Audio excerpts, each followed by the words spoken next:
सारे important news PACS के लिए। उसमें अभी सुबह थोड़ी देर पहले आपने स्क्रीन पे टिकर टीम का अपडेट आता हुआ देखा था। आईजीएल के बाद एमजीएल ने, वीरू मुस्कुरा रहे थे, मुंबई वालों की भी दिक्कतें बढ़ रही हैं। क्या अपडेट्स हैं कंचन? जी, बेसिकली एमजीएल आज फोकस में है। मुंबई में जो पीएनजी के प्राइस हैं और जो सीएनजी के प्राइस है, वहाँ पे प्राइस हाइक देखने को मिला है। आज से ही वो लागू हो गए। सीएनजी के प्राइस की बात करी जाए तो ₹1.5 का इजाफा यहाँ पे देखने को मिला है। 79.50 पर केजी पे ये प्राइस जो है अब रिवाइज होके आ गया है। वहीं अगर पीएनजी के प्राइस की बात करी जाए तो वहाँ पे भी ₹1 की हमें यहाँ पे बढ़ोतरी देखने को मिली है। ₹49 पे जो रिवाइज प्राइस है वो देखा गया है। इस लिहाज से इस पे फोकस है। और इसके बाद एक्सचेंज में जो उनका नोटिफिकेशन आया था, उन्होंने बोला था कि जिस तरीके से एक्सचेंज में रेट फ्लक्चुएट हो रहे हैं, उसका हमें जो ये रिफ्लेक्शन है वो प्राइस में देखने को मिल रहा है। ठीक बात है। पहले आईजीएल ने भी दाम बढ़ाए थे दिल्ली एनसीआर के लिए, अब एमजीएल ने मुंबई महानगरी के लिए दाम बढ़ा दिए, चाहे वो सीएनजी हो चाहे वो पीएनजी हो।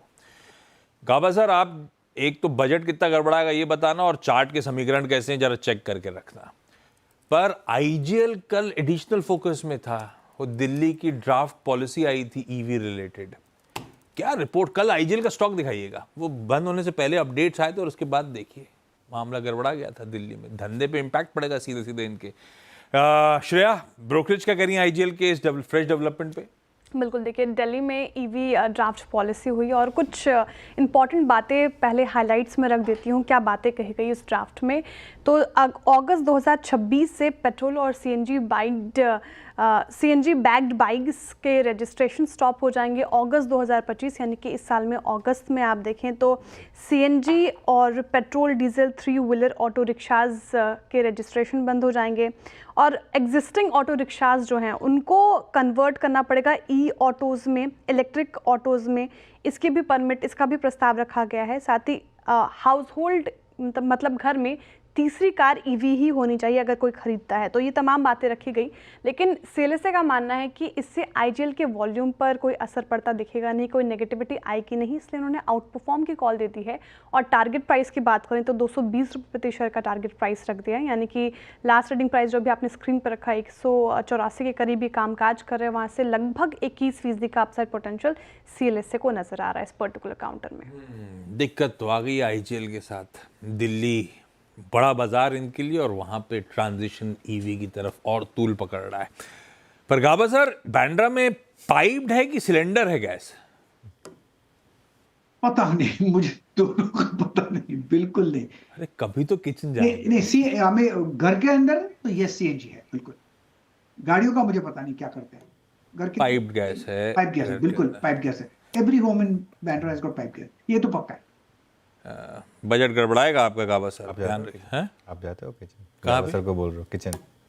नहीं, मुझे तो पता है क्योंकि बिल तो उठाना ही पड़ता है ले देख के। तो अब ये बढ़ गया तो मैं तो हिसाब कर रहा था। हाँ। पाइप गैस का जो बिल आता है ना बहुत कम आता है कंपेयर टू सिलेंडर। ऐसा कुछ पता नहीं, मेरे को तो लगता था सिलेंडर 1.5 महीने चल जाता था भाई साहब। नहीं गाबा सर, ऐसा नहीं है। मेरे को तो अब लगता है कि उल्टा ज्यादा बिल बहुत ज्यादा आता है। ऐसा लगता है हर महीने एक सिलेंडर से ज्यादा खर्चा हो रहा है। पहले एक सिलेंडर 1.5 महीना चलता था। अब तो मैं पाइप महंगा है सर, पाइप ज्यादा महंगी पड़ रही है। पहले मुझे भी ऐसा लगता था। प्रकाश मालूम चल गया कि नहीं, मालूम चल गया कि प्रकाश सर जिंदगी में कभी किचन में घुसे ही नहीं है। सर देख लेना, बहुत बिल आता है। अब तो वो ऑटोमेटिक डिडक्शन में आता है ना, वो पेटीएम से पता नहीं चलता है हमको। बहुत महंगा पड़ता है, बहुत एक्सपेंसिव। इसीलिए शायद किचन में जाते हो। ये जगह पसंद ही नहीं आ रही मुझे, खर्चा बढ़ता रहता है। खैर, एमजीएल का स्टॉक छोड़ते हैं, खुलने देते हैं, उसके बाद बातचीत करेंगे। एक रिपोर्ट इंटरेस्टिंग है विशाल मेगा मार्ट की। 2 रिपोर्ट हैं। विशाल मेगा मार्ट के अलावा भी किसी की है? नहीं, विशाल मेगा मार्ट पे 2 रिपोर्ट्स आई हैं। ओके, किस किस के अपडेट्स हैं भाई? देखिए, बुल वर्सेस बेयर की रिपोर्ट सर ने बताई दी। जहां जेफरीज बुलिश नज़र आ रहे हैं, विशाल मेगा मार्ट को लेकर बर्स्टन ने थोड़ी नाराज़गी जताई है और थोड़े रिस्क दिख रहे हैं, वो बेरिश नज़र आ रहे हैं। शुरुआत करते हुए जेफरीज से, क्यों वो बुलिश हैं? तो जेफरीज ने फिलहाल तो बाय की कॉल दे दी है। टारगेट प्राइस की बात करें तो उन्होंने ₹125 प्रति शेयर का टारगेट प्राइस रख दिया, यानी कि लास्ट ट्रेडिंग प्राइस से लगभग 21% का अपसाइड पोटेंशियल विशाल मेगा मार्ट में जेफरीज को नज़र आ रहा है। उनका मानना है कि रिटेल स्पेस में कंपनी ज़्यादा अच्छा कर रही है, बेहतर प्रदर्शन दिखा रही है। टियर 2 में देखें आप तो स्ट्रॉन्ग प्रेजेंस है कंपनी की, जो कि पॉजिटिव ट्रिगर है। साथ ही आप देखें तो रिटेल फॉर्मेट में कंप्लीट शॉपिंग डेस्टिनेशन विशाल मेगा मार्ट है और अपने लेबल्स को लेकर, अपने ब्रांड को लेकर काफ़ी अग्रसर है। अपैरल में काफ़ी ज़्यादा अच्छा परफॉर्म कर रही है विशाल मेगा मार्ट। साथ ही स्टोर इकोनॉमिक्स भी अच्छी है। आप देखें कोई भी टिपिकल न्यू स्टोर जो विशाल मेगा मार्ट खोलती है वो करीब करीब 2 साल में पे बैक करने लग जाती है। तो लंबी अवधि के लिए भी जफरीज को इसमें ग्रोथ दिख रही है विशाल मेगा मार्ट में, इसलिए वो बुलिश हैं। वहीं बर्स्टेन बेरिश है और उन्होंने अंडर परफॉर्म की कॉल दे दी है। टारगेट प्राइस भी कट कर दिया है, 90 रुपये प्रति शेयर का टारगेट प्राइस रख दिया है। और उनका मानना है कि लॉन्ग टर्म के लिहाज से देखें तो पोटेंशियल दिखता है, लेकिन मार्जिन्स को लेकर थोड़ी दिक्कतें हो सकती है। और जिस तरीके से कंपटीशन बढ़ता जा रहा है, कॉम्पिटिटिव इंटेंसिटी में इजाफा है, वैल्यूएशन को उतने आकर्षक लग नहीं रहे फिलहाल विशाल मेगा मार्ट की। कुछ डाउन रिस्क उन्होंने बताए। इसके अलावा उन्होंने कहा है कि फाइनेंशियल ईयर 25 और 28 में 15% रेवेन्यू और 10% एबिटा CAGR की उम्मीद है बर्स्टेन को, इसलिए थोड़ा वो बेरिश नजर आ रहा है। अगले स्टॉक्स जो रडार पे हैं वो कई सारी सरकारी कंपनीज अलग अलग न्यूज स्पेक्स के चलते रडार पे। कंचन, कड़ी में कौन कौन से? शुरुआत कर लेते हैं BPCL के साथ। BPCL ने सेपकॉम ग्रीन हाइड्रोजन के साथ पार्टनरशिप की है। 50% की ये जो पार्टनरशिप है, बेसिकली इनका फोकस है ग्रीन हाइड्रोजन पे और रिन्यूएबल एनर्जी पे। टारगेट है इनका ग्रीन एमोनिया प्रोजेक्ट पे और इनका जो कार्बन एमिशन है उसको कम करना। और BPCL का गोल है 10 gigawatt renewable energy by 2040 for net zero. गेल को रखना होगा रडार पे। कंपनी ने न्यू आर्म को लॉन्च किया है जिसका नाम है गेल ग्लोबल IFSC। लोकेशन है गिफ्ट सिटी गुजरात की। हिंदुस्तान एरोनॉटिक्स CMD का additional charge DK Sunil ji को मिल गया है अगले 1 महीने के लिए फ्रॉम April 9, यानी कि आज से ये कार्यकाल संभालेंगे। NTPC आपके रडार पे होना चाहिए बिकॉज NTPC ने 90 मेगावाट विंड एनर्जी प्लांट का जो सेकंड पार्ट कमर्शियल ऑपरेशन है उसको डिक्लेयर कर दिया है भुज गुजरात में। पहले से देखिए 50 मेगावाट का जो ऑपरेशन था वो चल ही रहा था और साथ ही साथ जो इसकी अब टोटल इंस्टॉल कैपेसिटी की बात करी जाए तो 80,000 के आसपास ये हो गई है। NTPC ग्रीन भी फोकस में होना चाहिए बिकॉज कंपनी ने एक नई जॉइंट वेंचर बनाई है NTPC Mahapreet green energy. NBCC आज फोकस में बिकॉज कंपनी को 210 करोड़ का लगभग ऑर्डर मिला है। मल्टीपल ऑर्डर्स बेसिकली यहाँ पे हाथ लगते हुए दिखाई दिए हैं। मसगांव डॉक में आपको नजर रखनी होगी। कंपनी ने इंटरिम डिविडेंड का ऐलान किया है 3 रुपये प्रति शेयर। सेकेंड इंटरिम डिविडेंड है, रिकॉर्ड डेट है इसकी 16 अप्रैल और पेमेंट की जो बात की जा रही है वो है 7 मई। ओके, ये देखिए भाई, सब सरकारी कंपनियों की झड़ी लगी हुई है खबरों की वजह से, सब रडार पे रहेंगे।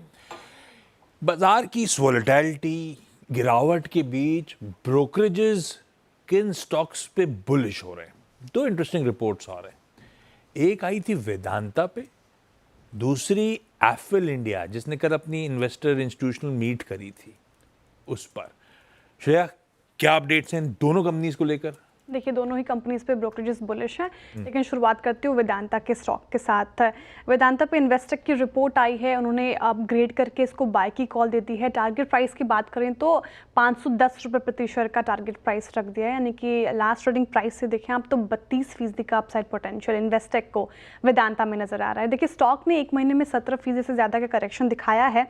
अब वो जिस लेवल पे ट्रेड कर रहा है स्टॉक अपीलिंग लग रही है वैल्यूएशन के लिहाज से।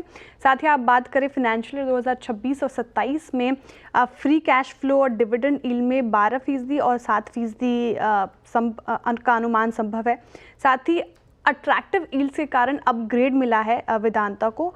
और लेकिन 2 चीज़ें हैं जहाँ पे खासी नज़र रहेगी, वहाँ पे कैपिटल एलोकेशन कैसे कंपनी करते हैं इस पे नज़र बना के रखनी होगी और रीस्ट्रक्चरिंग को लेकर भी फोकस रहेगा इस वेदांता कंपनी को। एक रिस्क भी हो सकता है, तो इसलिए वेदांता रडार पे रखे। एफएल इंडिया पे सिटी की रिपोर्ट आई है, इन्होंने बाय की कॉल दे दी गई है और टारगेट प्राइस की बात करें एफएल इंडिया को तो 1920 रुपये प्रति शेयर का टारगेट प्राइस रख दिया है, यानी कि 12 महीने में 31% का अपसाइड पोटेंशियल सिटी एक्सपेक्ट कर रहे हैं एफएल इंडिया में। जैसा कि आपने कहा कि इन्वेस्टर मीट थी 8 अप्रैल को और उसके कुछ की हाइलाइट्स बताए हैं, वो सिटी ने उसको अंडरलाइन किया है। देखिए इन्वेस्टर्स के सामने कंपनी ने अपनी ग्रोथ स्ट्रैटेजी रोड मैप रखी। 10 साल में रेवेन्यू 10 गुना हो सकता है, ऐसा कहा है एफएल ने। साथ ही सालाना आधार पर देखें तो 25% से ज़्यादा रेवेन्यू का टारगेट दिया है और एआई को लेकर काफ़ी जोर दिया है कंपनी ने। उन्होंने कहा है कि जिस तरीके से एआई का इस्तेमाल बढ़ता जा रहा है, उसको लेकर हम अग्रसर होंगे और 100 नए AI एजेंट का भी सपोर्ट लिया जाएगा। ऑब्स्टिक्स AI और CTV AI के जरिए ग्रोथ बढ़ाएगी कंपनी, इसलिए एफिल इंडिया को भी आपको रडार पर रखना चाहिए। लीजिए भाई साहब, ये वेदांता और एफिल इंडिया ब्रोकरेजेस का थम्स अप इन काउंटर्स को लेकर। और कौन से important stocks in news?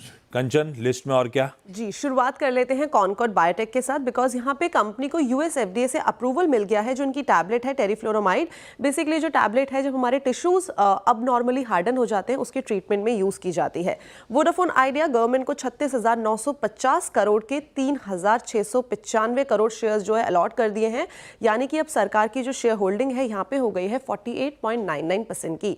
Home first finance because 1,250 crore का QIP जो है वो अप्रूव किया गया है, जिसका फ्लो प्राइस है 1,019 रुपीज़ पर शेयर का। साइंट रडार पे होना चाहिए बिकॉज कंपनी ने लॉन्च किए हैं नए सेमीकंडक्टर सब्सिडरी जिसका नाम है साइंट सेमीकंडक्टर। रूट मोबाइल आज आपके फोकस में। प्रॉक्सिमस ग्लोबल ने लॉन्च किया है AI पार्ड SMS स्पैम और साथ ही साथ फ्रॉड प्रोटेक्शन टूल जिसका नाम है 365 गार्ड। और साथ ही साथ जिस तरीके से ऑयल प्राइस नीचे आ रहे हैं तो सारी OMCs फोकस में होंगी। रखिए भाई साहब ये सारे इंपॉर्टेंट स्टॉक्स रडार पे।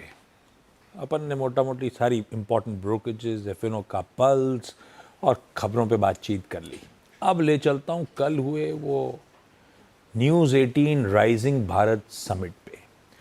न्यूज़ 18 के राइजिंग भारत समिट में PM मोदी ने देश की इकॉनमी को लेकर भरोसा जताया। उन्होंने कहा कि भारत अब ना रुकने वाला है, ना उसकी रफ्तार कम होने वाली है। भारत का दुनिया की तीसरी बड़ी इकॉनमी बनना तय है और पूरी दुनिया आज भारत की तरफ देख रही है। सुनिए।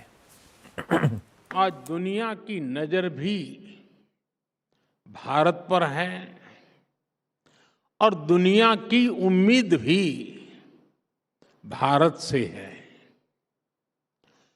कुछ ही वर्षों में हम दुनिया की 11वीं से 5वीं सबसे बड़ी इकोनॉमी बने हैं, बहुत कम समय में। अनेक प्रकार के ग्लोबल चैलेंजेस आए, लेकिन भारत रुका नहीं।